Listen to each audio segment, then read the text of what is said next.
বন্ধুরা, আমি আপনাদের সাথে তাওহিদুল ইসলাম। স্বাগতম আমাদের চ্যানেলে। আমাদের আজকের গল্পের শিরোনাম অহংকার বনাম মানবতা, অফিস পিয়নের রক্তে রাঙানো এক সত্যের গল্প। বন্ধুরা, আমরা এমন এক সমাজে বাস করি যেখানে মানুষের পরিচয় নির্ধারিত হয় তার পদের ওজন আর পকেটের টাকা দিয়ে। কিন্তু কখনো কি ভেবে দেখেছেন, সেই দামি অট্টালিকার ভিড়ে এমন কিছু সাধারণ মানুষ থাকে যাদের জীবন আমাদের কল্পনার চেয়েও বেশি মহৎ?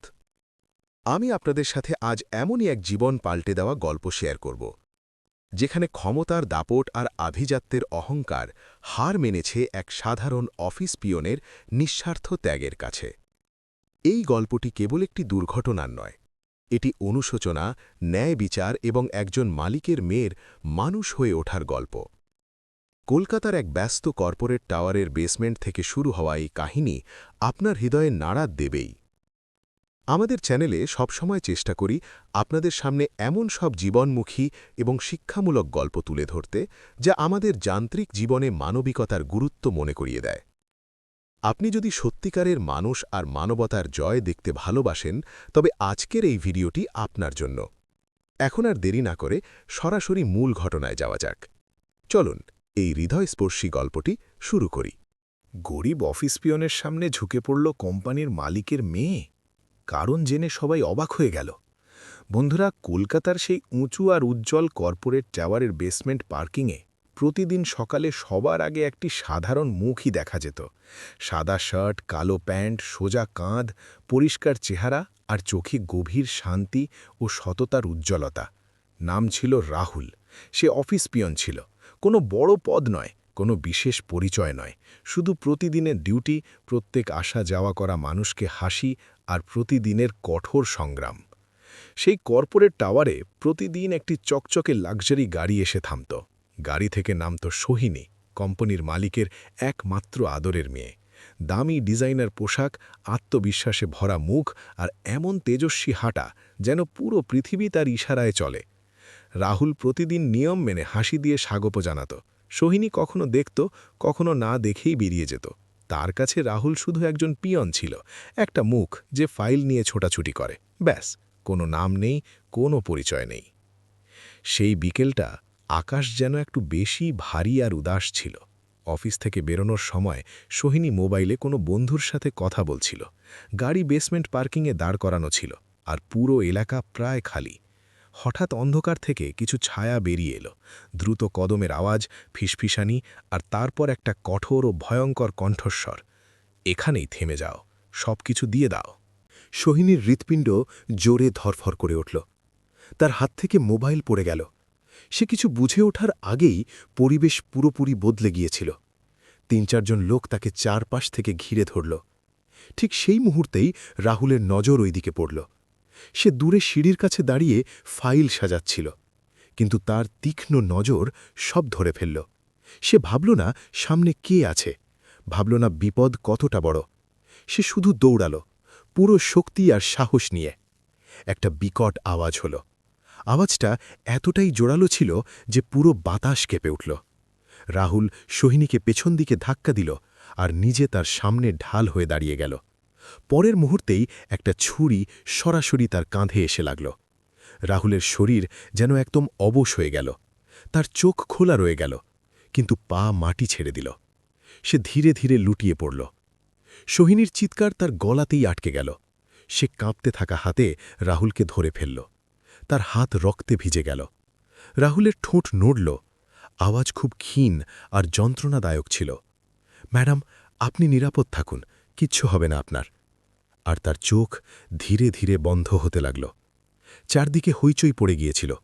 লোকজন দৌড়াচ্ছিল, কেউ অ্যাম্বুলেন্স ডাকার চিৎকার করছিল, কেউ পুলিশকে ফোন করছিল। কিন্তু সোহিনী সেখানেই মাটিতে বসেছিল। তার হাত রক্তে মাখা ছিল।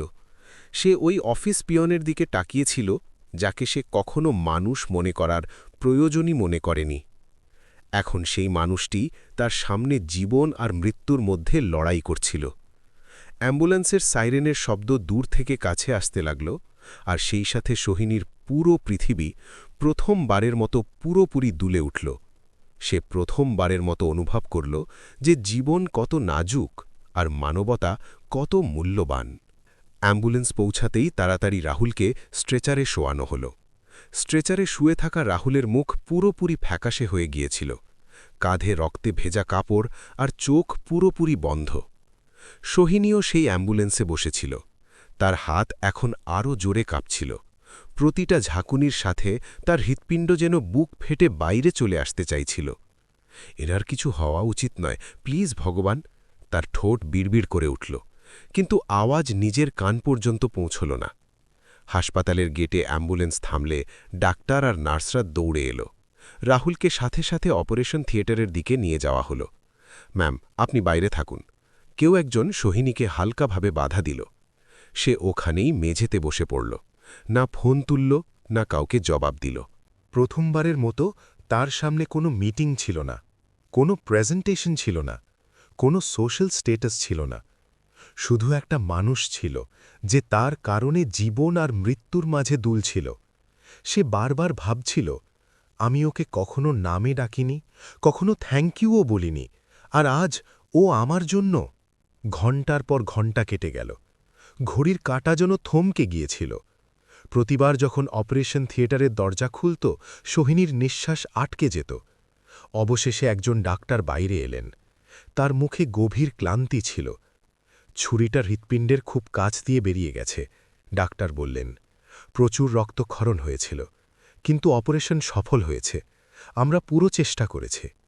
সোহিনী বুঝতে পারল না সে কি শুনল। মানে, তার কণ্ঠস্বর ভেঙে গেল। ও বিপদমুক্ত, ডাক্তার আবারও বললেন। এখন বিশ্রাম আর যত্নের প্রয়োজন। সোহিনীর চোখ থেকে নিঃশব্দে চোখের জল বয়ে গেল। সে প্রথমবারের মতো স্বস্তির গভীর নিঃশ্বাস ফেলল। Thank you doctor, thank you. রাহুলকে আইসিইউতে শিফট করা হল। মেশিনের বিপ বিপ আওয়াজ, সাদা আলো আর তার শরীরে লাগানো অজস্র নল। সোহিনী কাঁচের বাইরে দাঁড়িয়ে তাকে দেখতে লাগল। সে সেই রাহুলই ছিল, কিন্তু এখন সবকিছু পুরোপুরি আলাদা ছিল। এখন সে শুধু ফাইল নিয়ে ছোটাছুটি করা পিয়ন ছিল না। এখন সে এক মহান মানুষ ছিল, যে সোহিনীর জীবনের সামনে নিজের জীবন পেতে দিয়েছিল। সোহিনীর চোখে জল ছিল, কিন্তু এখন তাতে অনুশোচনাও ছিল। আমি ওকে কখনো দেখলামই না, শুধু একটা ইউনিফর্ম ভাবলাম। রাত গভীর হতে লাগল। আইসিইউর বাইরে বসে থাকতে থাকতে সোহিনীর চোখে ঘুম এলো না। প্রতিবার চোখ বন্ধ করলেই সে সেই ভয়ানক মুহূর্তটি দেখতে পাচ্ছিল, ছুরির আঘাত, রক্ত আর রাহুলের পড়ে যাওয়া শরীর। সে নিজেকে বারবার প্রশ্ন করছিল, যদি ও না থাকত, তবে আজ আমি। সকাল হতেই কেউ একজন তার কাছে এসে বলল, আপনি হয়তো ওনার পরিবারকে ফোন করতে চাইবেন। সোহিনী যেন এই প্রশ্নের জন্য তৈরিই ছিল না। এনার পরিবার? সে নিচু স্বরে জিজ্ঞেস করল। হ্যাঁ, নার্স বলল। রাহুলের পকেটে একটা ছোট পুরনো ডায়েরি পাওয়া গেছে, যাতে ওনার মায়ের নম্বর আছে। সোহিনী কাঁপতে থাকা হাতে নম্বর মেলাল। ফোনের ওপারে একজন বয়স্ক ও আতঙ্কিত কণ্ঠস্বর ছিল। হ্যালো, কে বলছেন? সোহিনীর চোখ ভরে এলো। আমি সোহিনী বলছি। সে কোনো মতে বলল, আপনার ছেলে রাহুলের অ্যাক্সিডেন্ট হয়েছে, ও হাসপাতালে আছে। কিছুক্ষণ নীরবতা থাকল। তারপর আওয়াজ এলো, মা, বেঁচে আছে তো? কিছু হয়নি তো ওর? এই প্রশ্ন সোহিনীর হৃদয়ে সরাসরি গেঁথে গেল। সে কাঁদতে কাঁদতে বলল, হ্যাঁ, ও বেঁচে গেছে। অপারেশন সফল হয়েছে, আপনি চিন্তা করবেন না। কিছুক্ষণ পর একজন সাধারণ বয়স্কা মহিলা হাসপাতালের করিডোরে দৌড়ে এলেন। পুরনো শাড়ি, আতঙ্কিত চোখ আর হাতে ভগবানের ছোট ছবি। তিনি সরাসরি আইসিইউর বাইরে বসে পড়লেন। আমার ছেলে, আমার রাহুল! তার কণ্ঠস্বর কাঁদতে কাঁদতে ভেঙে যাচ্ছিল। সোহিনী তাকে চুপচাপ দেখতে লাগল। সে প্রথমবারের মতো কোনো গরিব মায়ের চোখে এত গভীর ভয় আর যন্ত্রণা দেখছিল। সোহিনী এগিয়ে গিয়ে সেই মহিলার পা ছুল। মহিলা চমকে গেলেন। মা, এ কি করছো তুমি? সোহিনীর কণ্ঠস্বর ভারী হয়ে এলো। মাজি, আজ যদি আপনার ছেলে ওখানে না থাকত, তবে হয়তো আমি এই পৃথিবীতে থাকতাম না। ও আমার প্রাণ বাঁচিয়েছে। মহিলা সোহিনীর মাথায় হাত বুলিয়ে দিলেন। ভগবান ওকে কোনো বড় কাজের জন্যই পাঠিয়েছিলেন, তিনি বললেন। ব্যাস, এখন ওকে পুরোপুরি ঠিক করে দাও। সোহিনীর চোখ ভিজে গেল। আমি কথা দিচ্ছি মাজি, এখন থেকে রাহুলের প্রতিটা কষ্ট আমার হবে। রাহুল 2 দিন পর জ্ঞান ফিরে পেল। চোখ খুলতেই সামনে সাদা ছাদ দেখতে পেল, কাঁধে তীব্র যন্ত্রণা। সে হালকাভাবে পাশ ফেরতে চেষ্টা করতেই যন্ত্রণায় গোঙানি বেরিয়ে এলো। ঠিক সেই মুহূর্তেই সোহিনী এগিয়ে এলো। নড়বেন না, বিশ্রাম নিন। তার কণ্ঠে ভয় আর উদ্বেগ ছিল। গরিব অফিস পিয়নের সামনে ঝুঁকে পড়ল কোম্পানির মালিকের মেয়ে। কি কারণ জেনে সবাই অবাক হয়ে গেল। রাহুল চোখ ঘুরিয়ে তাকে দেখল। চিনতে পারতেই হালকা ঘাবড়ে গেল। ম্যাডাম, আপনি এখানে? আমি ঠিক আছি, আপনি চিন্তা করবেন না। সোহিনীর চোখ ভিজে গেল। কেন করলে এমন রাহুল? তুমি তো মরেও যেতে পারতে।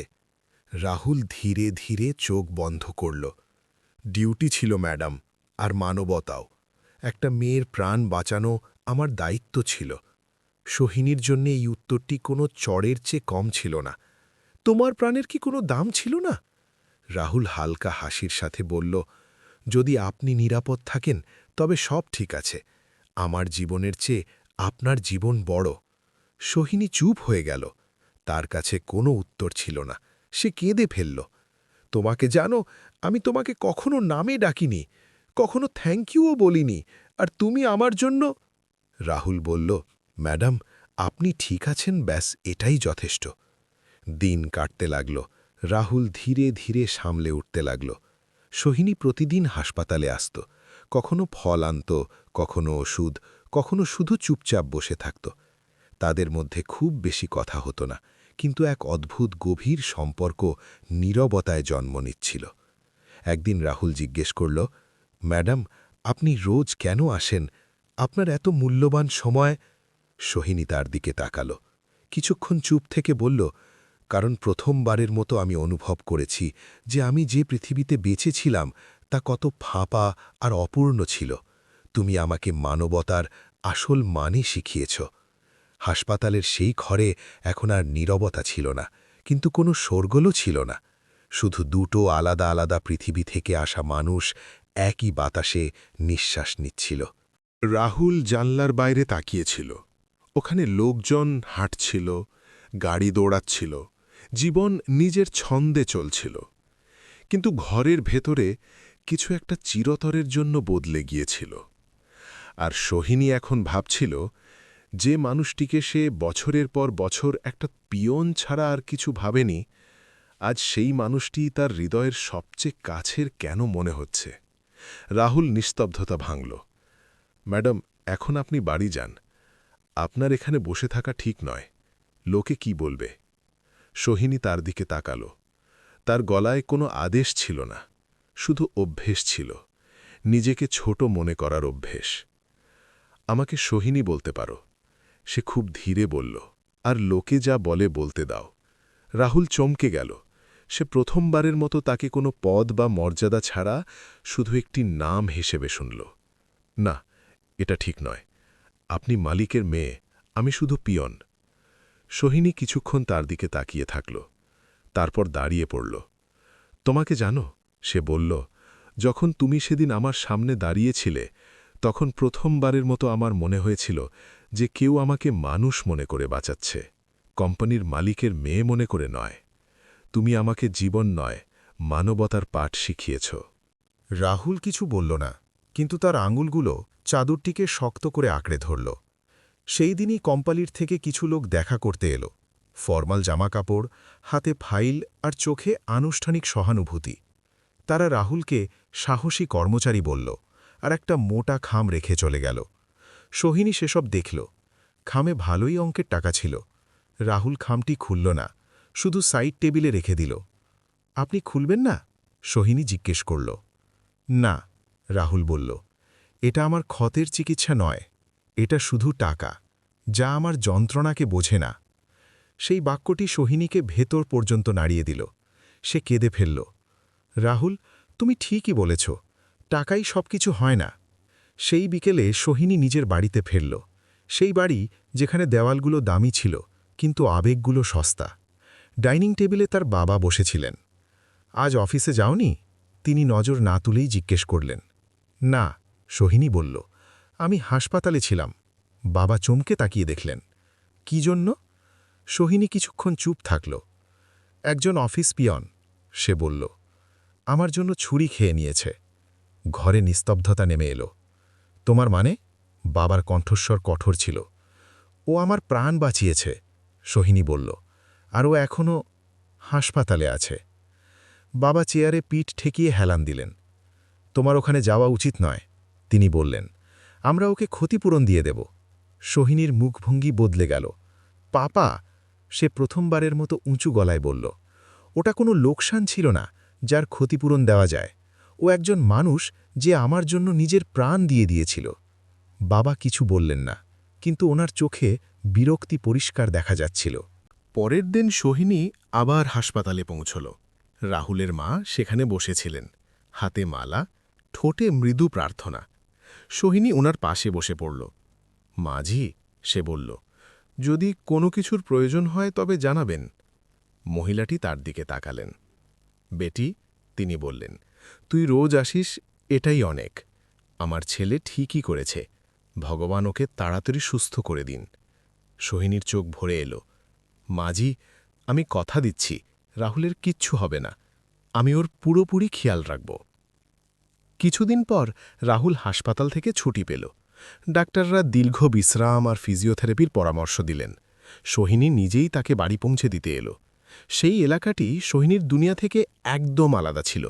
সরু গলি, পুরনো বাড়ি আর সীমিত সরঞ্জাম। রাহুলের ঘর ছোট ছিল, কিন্তু খুব পরিষ্কার পরিচ্ছন্ন। দেওয়ালে একটা পুরনো ছবি টাঙানো ছিল। সোহিনীর নজর ওখানেই আটকে গেল। এটা কে? সে জিজ্ঞেস করল। রাহুলের মা বললেন, ওটা ওর বাবা, খুব সৎ আর পরিশ্রমী মানুষ ছিলেন। সোহিনী ছবিটা মন দিয়ে দেখল। মুখে একটা অদ্ভুত চেনা ভাব ছিল।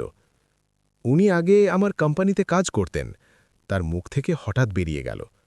রাহুল চুপ হয়ে গেলেন। ঘরে একটা ভারী নীরবতা নেমে এলো। রাহুল ধীরে ধীরে বলল, হ্যাঁ, অনেক বছর আগে। সোহিনীর মনে হলো যেন কোনো ভুলে যাওয়া আর চাপা পড়ে থাকা গল্প তার সামনে এসে দাঁড়িয়েছে। কি হয়েছিল? সে জিজ্ঞেস করল। রাহুল একটা দীর্ঘশ্বাস নিল। সবকিছু ঠিকই চলছিল, সে বলল। তারপর একদিন কিছু ভুল হলো আর বাবাকে চুপ করিয়ে দেওয়া হলো। কোম্পানি ওনাকে বের করে দিয়েছিল মিথ্যে অপবাদ দিয়ে। সোহিনীর নিজের বাবার মুখ মনে পড়ে গেল। কোম্পানির মিটিং, কঠোর সিদ্ধান্ত আর চেপে রাখা সত্যি।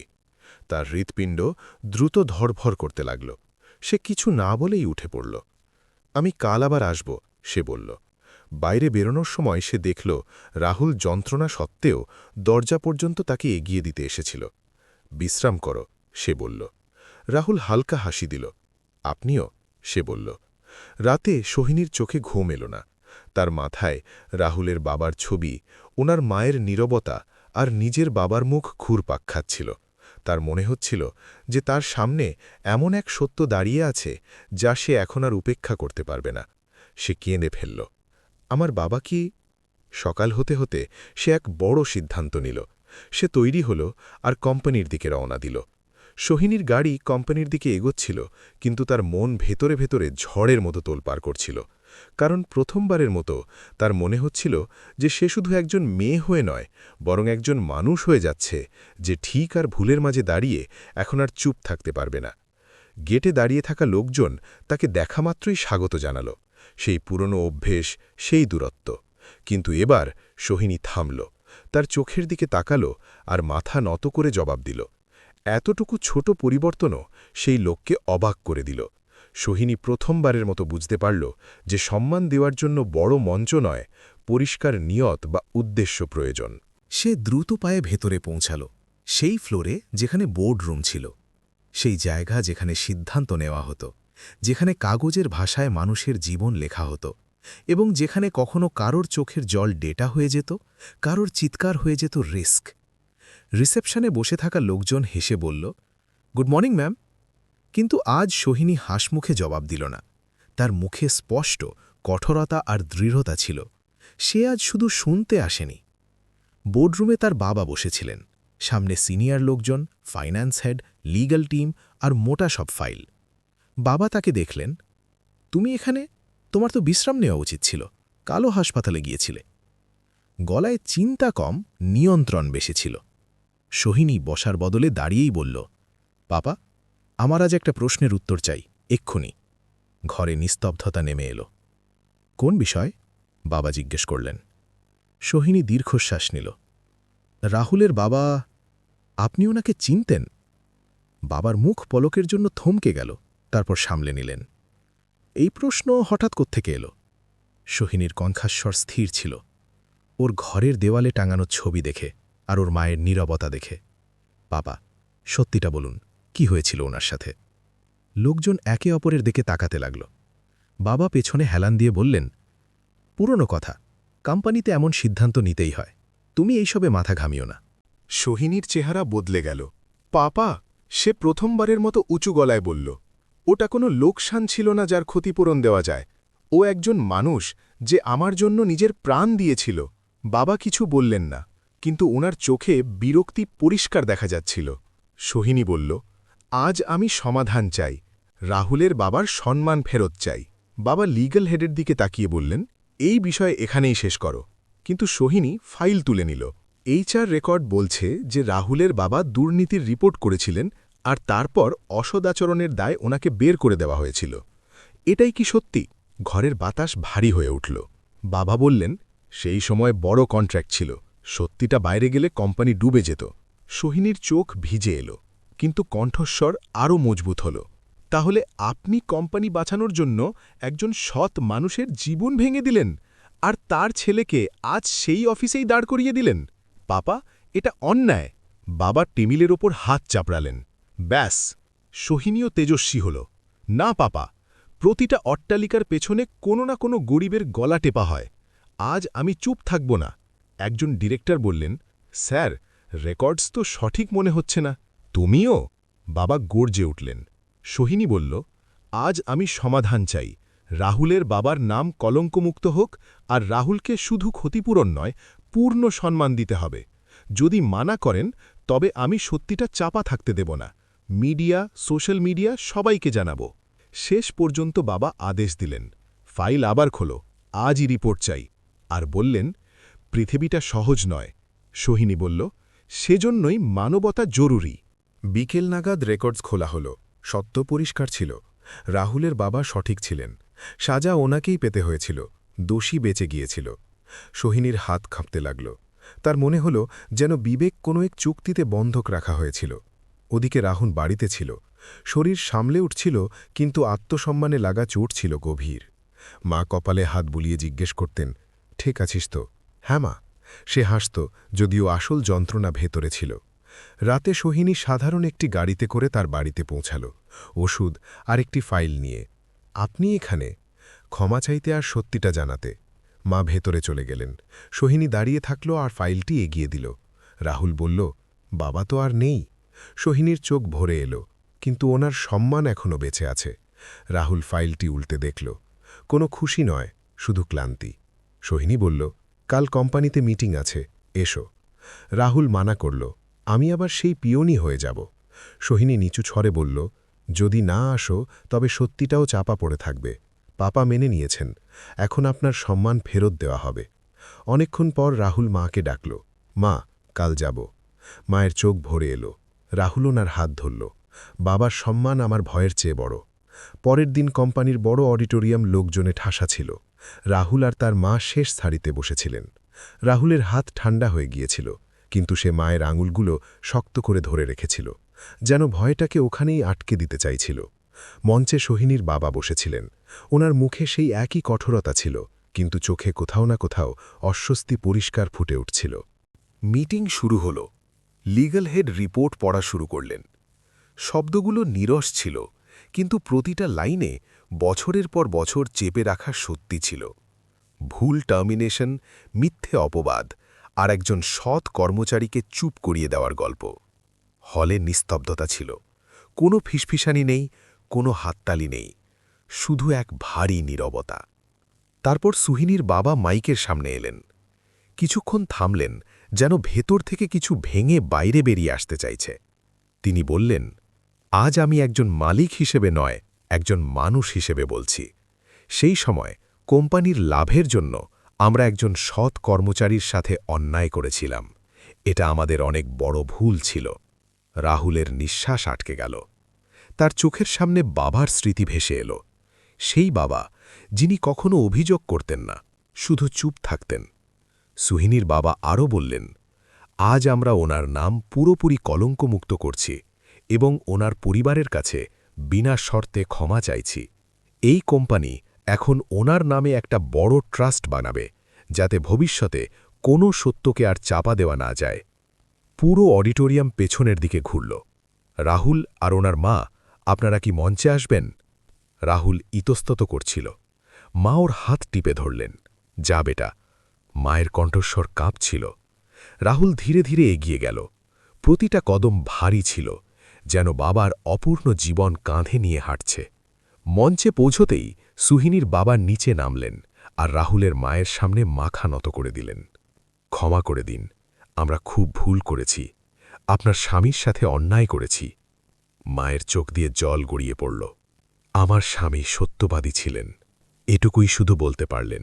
সোহিনী পেছনে দাঁড়িয়ে এসব দেখছিল। তার হৃৎপিণ্ড জোরে জোরে ধরফর করছিল। সে এগিয়ে গিয়ে রাহুলের দিকে তাকালো, তারপর সবার সামনে তার কাছে এসে ধীরে ধীরে ঝুঁকে পড়ল। হলে পুরো নিস্তব্ধতা ছেয়ে গেল। সোহিনী ধরা গলায় বলল, আমি আজ কোনো অফিস পিয়নের সামনে ঝুঁকছে না, আমি সেই মহান মানুষের সামনে ঝুঁকছি যে আমার জন্য ছুরি খেয়েছিল আর আমাকে মানুষ হতে শিখিয়েছে। রাহুল ঘাবড়ে গেল। সোহিনী, ওঠো, লোক দেখছে। সোহিনীর চোখে জল ছিল, কিন্তু কণ্ঠে সততা। দেখতে দিন, হয়তো আজ অন্য কেউও বুঝতে পারবে যে সম্মান পদ দিয়ে নয়, মানবতা দিয়ে পাওয়া যায়। আপনি আমাকে জীবন দিয়েছেন আর মানবতার পাঠ শিখিয়েছেন। রাহুল তাকে ওঠালো। দুজনের চোখাচোখি হল। ভয়ও ছিল, ভরসাও, আর এক নতুন শুরুর আশাও। কয়েক মাস পর সব কিছু বদলে গিয়েছিল।